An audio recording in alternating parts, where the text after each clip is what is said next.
Dr. Fatih Birol, IEA Director General. Let me acknowledge Your Excellency the presence of EU Energy Commissioner Kadri Simpson, my friend Dan Jørgensen from Denmark. Excellencies, ladies and gentlemen, good morning. Your Excellency, we've got a very senior delegation in the energy space in the House in Nairobi, Kenya, coming to Africa for the first time after Kenya was nominated and appointed as an associate member of this prestigious IEA club, an organization with vast wealth in the energy space. Your Excellency, when I attended one of the conferences sometimes in Paris, I learned that when we had the geopolitical challenges in Europe, Europe used IEA when Russia pulled out the energy in the power trading space in Europe to stabilize Europe very quickly because there was so much power coming out of Russia. And when that was withdrawn and the problem that ensued, it was IEA that basically the whole of Europe looked at to be able to stabilize the power requirement very quickly for that continent. So it's my honor to welcome you to this year's Global Energy Conference co-hosted by IEA. This event marks a significant milestone as the first time the forum is being held in Africa. In an acknowledgement of the critical role the continent will play in clean energy transition and Kenya's strong leadership on energy efficiency in particular, we are thrilled to have such esteemed delegates in attendance. Like I've mentioned, we really are honored, and I want to welcome all of us again to Nairobi, Kenya. I'm sure that the Deputy President will do much, much better. Your Excellency, Kenya is an associate member of IEA. This partnership provides Kenya and other African countries direct access to IEA's vast reservoir of expertise, best practices in energy policy, technology, data analysis, like I've mentioned what IEA was able to do for Europe, and modeling. Through this collaboration, we are poised to strengthen our energy sector and advance towards sustainable development goals. Kenya association with the IEA underscores our commitment to international energy standards and best practices. It enhances our potential to attract increased private capital inflows to our energy sector. Additionally, our partnership with the IEA facilitates capacity building and knowledge exchange, empowering us to implement effective energy policies and technologies tailored to our specific needs and challenges. In collaboration with IEA, Your Excellency, the IEA Kenya is working on initiatives aimed at promoting renewable energy deployment, enhancing energy efficiency, accelerating access to clean cooking, and strengthening policy planning. Through joint efforts, we are striving to build a resilient and sustainable energy future for our nation and contribute to global efforts in combating climate change.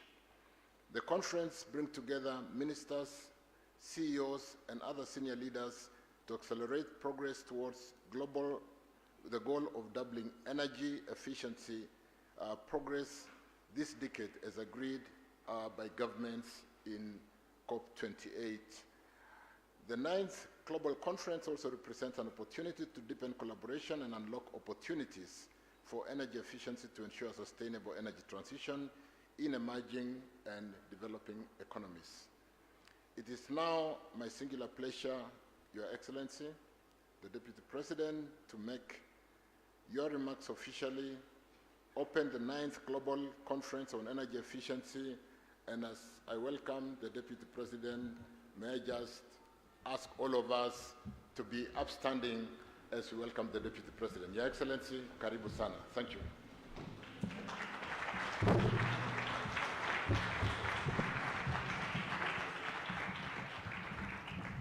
Thank you, CS. Please be seated.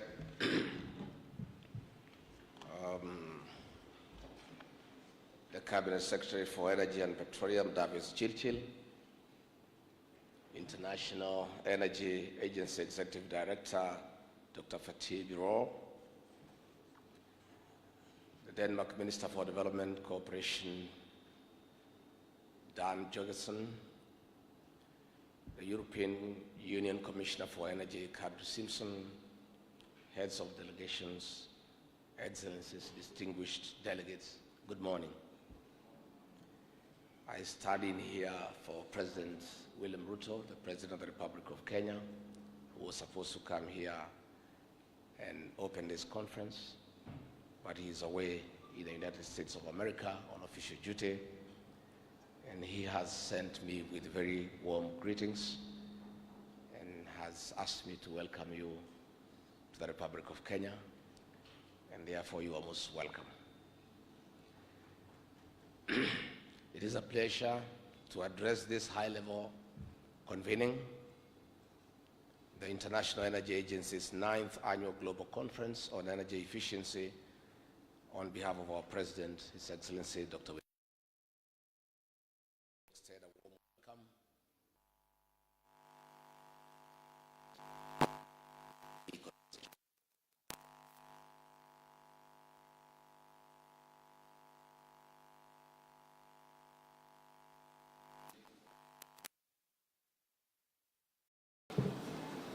This conference happens when Kenya is leading the world in the march towards 100% green, clean energy.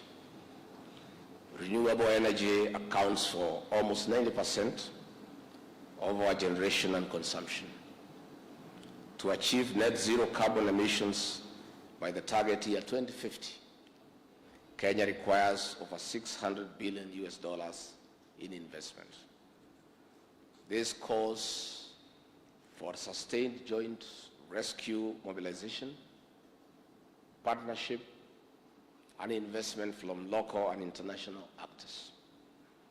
Harnessing geothermal, wind, and solar energy is a bridge from fossil fuel to fully renewable sustainable energy as per the COP28 commitment on zero carbon emissions. Distinguished delegates, going green and clean is not enough. We must establish and promote proficient and efficient energy systems in all sectors of our economy. States across the globe are working harder with partners on achieving SDGs by 2030, even as Africa remains focused on a transformed continent as underpinned by Agenda 2063. Such transformation rides on enormous energy. Meeting the growing demand during this decade does not always call for huge generation capacity expansion, but unlocking conservation and efficiency in consumption. We can only transform our world together when we make deliberate efforts of incorporating and doubling energy efficiency in every strand of development. In industry and manufacturing, for instance, proficiency ensures less energy is used to produce more. This in turn reduces pressure on the scarce resources as we fight climate change. Distinguished delegates, while we have lost biodiversity in destruction of forests and other natural resources to farming, integrating sustainable agriculture and food systems remains central to a clean environment. This is besides innovations that recycle from waste into green energy in form of biogas, electricity for machinery, and other domestic use, especially clean cooking. While food is an important resource, we must work on affordable, easy-to-use innovations, more so for our farmers. Breaking down domestic biomass in the farm is a direct and sustainable way of reducing the greenhouse gases like methane, which are fueling climate change. In this regard, Raising awareness, capacity building, and initial investment requires that we work together in community-driven initiatives. Kenya is among African countries that have borne the burden of climate change. We commit to leading continental and global initiatives of combating this phenomena through diverse measures supported and sustained by policy actions. Distinguished delegates and participants, alongside raising awareness on the negative impact of climate change, we are actively planting seedlings across the country, targeting 15 billion trees by the year 2032. On the other hand, Kenya is assembling electric vehicles. It is another way of progressively reducing and eliminating fossil fuel-powered mobility, which contributes to the carbon emission burden. Distinguished delegates, under our development blueprint, Kenya Vision 2030, we are determined to deploy modern infrastructure across strategic sectors of the economy to catalyze transformation of our nation into a middle-income country.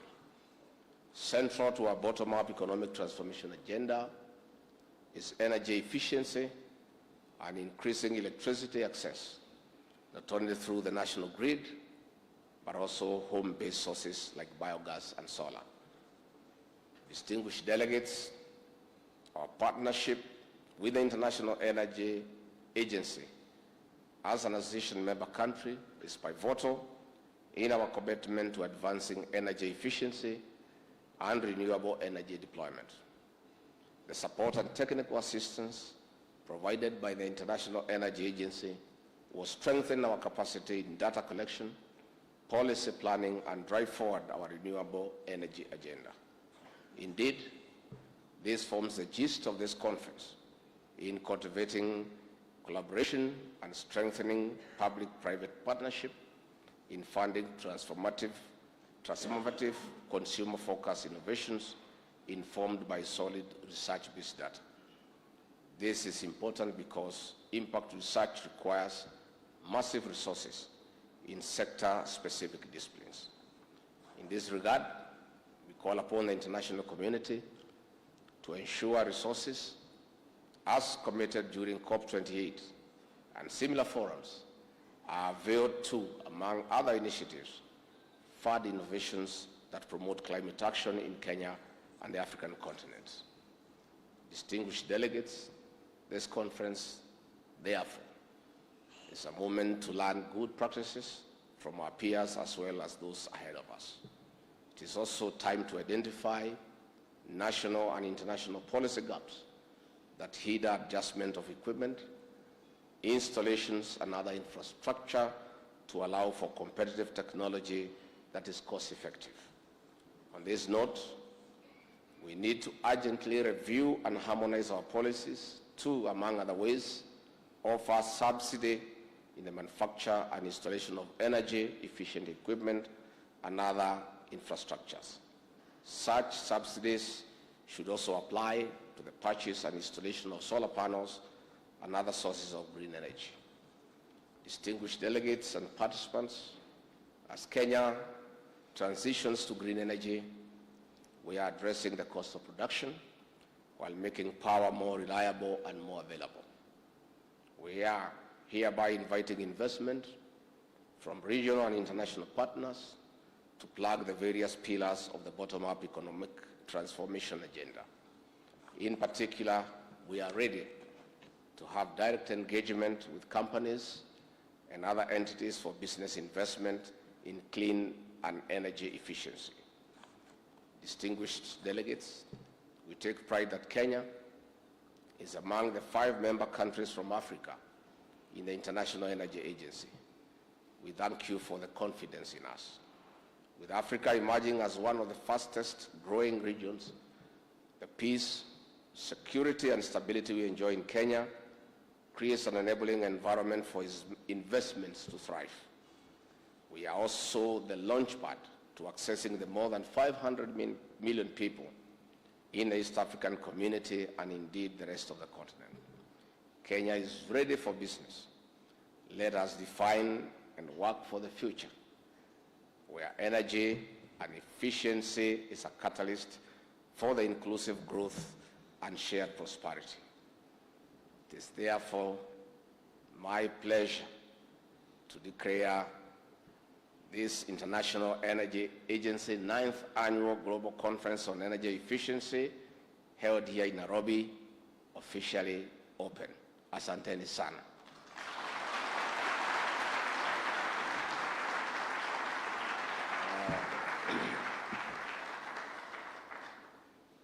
Thank you very much. I wish you a pleasant stay in Nairobi in Kenya.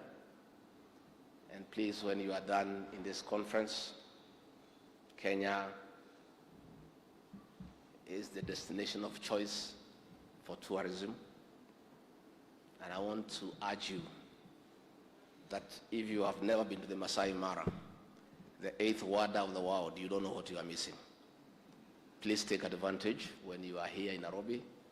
After the conference, take a trip to the Mara and go and see the Big Five. The elephant, the lion, the king of the jungle, but don't go too near, they are a bit dangerous.